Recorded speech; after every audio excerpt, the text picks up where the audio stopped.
अच्छा, field marshal Asim Munir की सदर साहब से भी मुलाकात हुई है, स्पीकर साहब से भी मुलाकात हुई है, लेकिन मुश्तबा खामनेई से मुलाकात नहीं हुई। वो कहाँ हैं?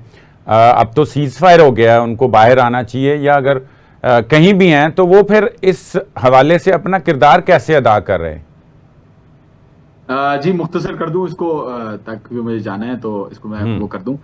देखें, मुश्तबा खामनाई साहब का जो इशू है वो हम्म। बहुत सीक्रेटिव रखा जा रहा है, वो बिल्कुल उसको छुपा के रखा जा रहा है। हम्म। बिल्कुल वो ईरान में ही है हम्म। और इंजर्ड थे वो, ये बात सच है। ऑल दो कंफर्मेशन ऑफिशियली तो किसी ने नहीं दी, लेकिन ये बात मेरे ख्याल में सच है कि वो इंजर्ड थे। लेकिन वो कमांड्स भी इशू कर रहे हैं, हम्म। वो चीज़ों में पार्ट भी ले रहे हैं। अमेरिका किसी तरीके से, इसराइल और अमेरिका चाह रहे हैं कि उनका पता लग जाए, और आई थिंक हम्म। ये अच्छी चीज है कि कोई भी इंफॉर्मेशन बाहर नहीं आ रही। ये हमने हम्म। वेट करेंगे इंशाल्लाह, जिस तरीके से चीजें आएंगी सामने वो सामने आ जाएंगी, लेकिन अच्छा। इसमें तो कोई दो राय नहीं है कि he is the one controlling things. वो ठीक है। अच्छा, आखिरी सवाल है कि अब जंगबंदी के बाद पाकिस्तान और ईरान के जो ताल्लुकात हैं उसको आप किस नज़र से देखते हैं, कि या उनके ऊपर जो पाबंदियां लगी वो हट जाती हैं तो पाकिस्तान और ईरान जो है ना वो तिजारती तौर पे एक दूसरे से मामलात बेहतर कर सकते हैं?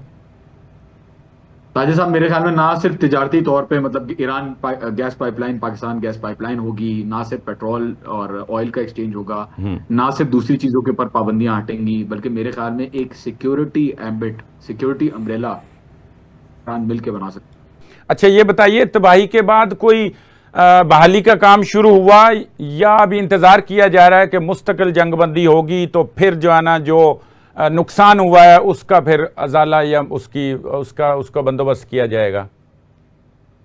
ताजिर साहब, आपका बहुत बहुत शुक्रिया कि आपने मुझे लिया, इसके लिए मैं मशकूर हूँ। और जहाँ तक रिकवरी की बात हो, रिकंस्ट्रक्शन की बात हो, तो ज्यादातर चीजें जो ब्रिजेस वगैरह जो डिस्ट्रॉय किए थे, हम्म। वो ऑलरेडी ज्यादातर जो है वो उनको रिस्टोर भी कर दिया गया है। हम्म। और करज का ब्रिज भी जो आपके सामने नजर आ रहा था काफी दिन पहले, जिस तरीके से तबाही की थी यूनाइटेड स्टेट्स ने 2 स्ट्राइक्स के अंदर, हम्म। वो भी किसी हद तक रिपेयर हो चुका है, वो भी स्टार्ट होने वाला है। रेल लिंक्स जो थी जिनको तबाह किया गया था वो भी ऑपरेशनल है। हम्म। और जो बिल्डिंगें तब गिरे, मैं सरप्राइज हुआ खुद से भी, मैं निकला, मैंने डिस्ट्रक्शन की तस्वीरें, कोई वीडियोस बना लूं। जी। लेकिन जो बिल्डिंगें पूरी तरीके से तबाह हुई थी, उनको बिल्कुल ऐसा लग रहा है कि वहां पे कुछ हुआ ही नहीं। उनको बिल्कुल ऐसा लग रहा है खाली प्लॉट है। हम्म। और जो बिल्डिंग्स के ऊपर डैमेज हुआ था उनके ऊपर ऑलरेडी रिकंस्ट्रक्शन का काम शुरू भी हो गया था, और वो किसी, मतलब उस पे नजर नहीं आ रहा कि कोई इतनी बड़ी डिस्ट्रक्शन हुई है। तो बहुत अच्छी तरीके से काम चल रहा है, आई थिंक रेजिडेंशियल एरियाज में। लेकिन जाहिर है हिट हुए हैं, रिफाइनरीज जो हिट हुई हैं, उसके हाँ। ऊपर टाइम ज्यादा लगेगा। तो हाँ। उसके ऊपर टाइम ज्यादा लगेगा, उसके अंदर 2 साल का पीरियड है कि जो मेजर डिस्ट्रक्शन वाले एरियाज हैं उनके अंदर 2 साल लगेंगे उसको पूरी तरीके से रिकंस्ट्रक्ट करने में। अच्छा, ये जैसे आप कह रहे हैं ना, जो पुलों का काम तेज़ी से हो गया, कंस्ट्रक्शन का काम शुरू हो गया, जैसे रिफाइनरीज पे टाइम लगेगा, लेकिन जो मिज़ाइल प्रोग्राम मुतासर हुआ है, आपके ख्याल में वैसे इस वेपन्स का नुकसान कितना हुआ है, और इस हवाले से क्या खबरें हैं?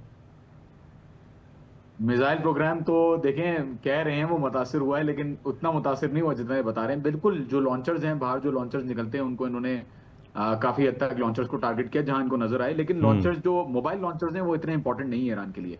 हाँ। मेन जो ईरान की जो स्ट्रेटेजी है वो ये है कि 400-500 मीटर नीचे जो मिसिल्स का जो इन्होंने जखीरा रखा हुआ है, और वहां से जो लॉन्चर ऊपर से, आपने देखा होगा वीडियोस बड़ी बड़ी आई हैं उसके अंदर, तो जहाज तक उन्होंने टनल्स के अंदर जो है ना वो रखे हुए हैं। मेरे पास वीडियोस है, मैं अगर आपको भेज दूंगा तो भेज भी दूंगा। हम्म। जहाज भी वीडियो नजर आ रहा है कि जहाज भी टनल्स के अंदर रखे हुए हैं, और ये टनल्स इतना नीचे हैं कि यूनाइटेड स्टेट्स आके रोजाना उनके ऊपर 10-12 मिसाइलें गिराता था, और उन्हीं जगहों से फिर हमें मिसाइलें निकलती हुई नजर आती थी।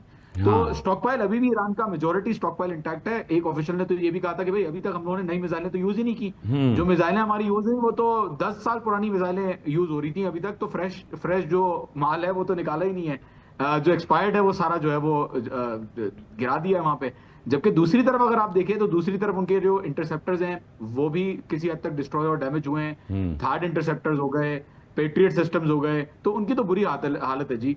तो आई थिंक यहाँ पे कंपैरिजन नहीं हो सकता इन दोनों चीजों का, क्योंकि ईरान की अभी भी मिलिट्री कैपेसिटी, बैलिस्टिक मिसाइल की पर्टिकुलरली कैपेसिटी बहुत ज्यादा है। नेवी में अगर आप देखें, हॉर्मोज में वो कह रहा था कि मैं बंद कर दूंगा, ये कर दूंगा, वो कर दूंगा, क्या किया? कुछ भी हम्म। नहीं किया। आराम से ईरानी टैंकर जो है वो जूस पीते हुए जा रहे थे और उनको कोई नहीं रोक रहा था।